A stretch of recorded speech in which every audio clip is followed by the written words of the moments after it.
Welcome to the Know. I'm Brian. How was your holidays, everybody? I went through my backlog. I finished Bastion. I finished Tetris Effect. I finished Spider-Man. So pretty awesome holiday for me. Nice. I just started, what's that strategy? Into the Breach. So I'm stoked about that. But let's do some news. This will be our last one of the year. Let's get started. Could Death Stranding be coming out next year? That is how some people are interpreting comments that creator Hideo Kojima made in Famitsu. Specifically, he gave a New Year's message that said, according to Twinfinite, is 2019 the year of the whale? Please look forward to Death Stranding. Ooh. Now, his mention of the whale is interesting because you might remember that the first teaser of the game back in 2016 had a bunch of beached whales, so maybe, finally, can we get something? Then again, Kojima is legendary for messing with us. Still, let's put it out this year. Come on, let's see what this is all about. Speaking of announcements, we finally got an announcement about Persona 5R, and the announcement is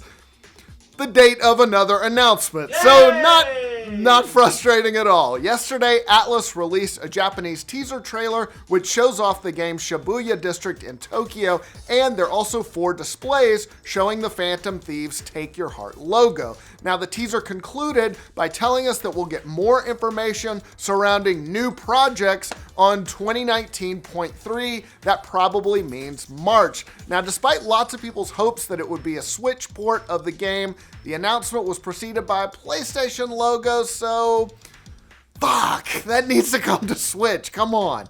Mega Man 11 released this year, giving the legendary series some updated graphics, and it got pretty good reviews from fans and critics, and this fan as well. Looks like a production of a sequel could soon be underway. The Japanese site 4Gamer has an interview with producer Kazuhiro Tsuchiya, who spoke of the franchise's future. Now, in a translation by Gamatsu, he said, "In 2018, we were able to safely release Mega Man 11. In 2019, I would like to make steady preparations for what's next, so there may not be any major action, but I hope you can all watch over me with warm eyes."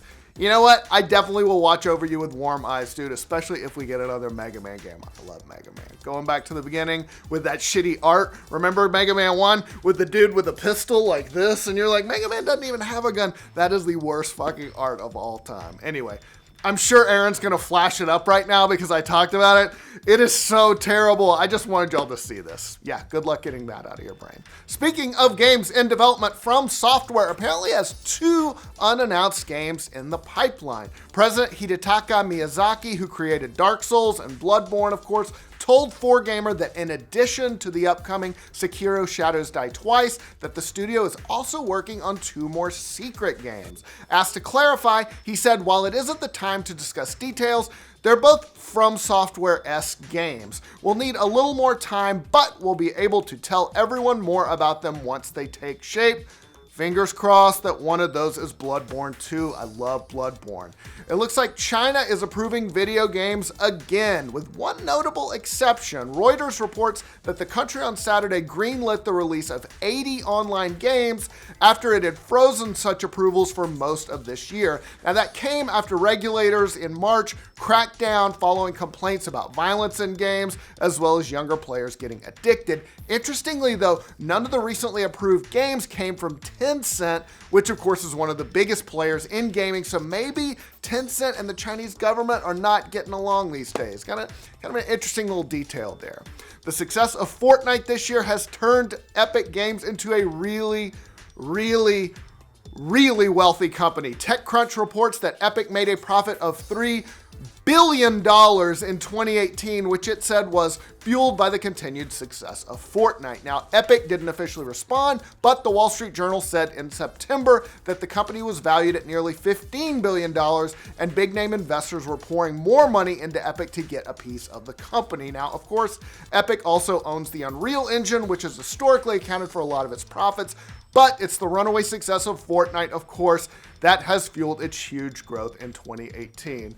Finally, some more Soulja Boy news to end on. Let's do this. Some folks on Reset Era noticed over the holidays that he has pulled all of his bootleg consoles that he was selling on his Soulja Watch website, which is currently now just selling looks like bootleg earbuds, headphones, smartwatches, and a few other non-gaming things. And I'll bet you can guess why he pulled those consoles off. Nintendo. Yes, the site MTO News reports that the rapper was contacted by Nintendo, which threatened to press charges, presumably because the consoles were full of copyrighted ROMs. And you can't do that shit, Soulja Boy. Soulja Boy seemed to allude to that in a roundabout way, tweeting a few days ago, "I had to boss up. I didn't have a choice." Objection!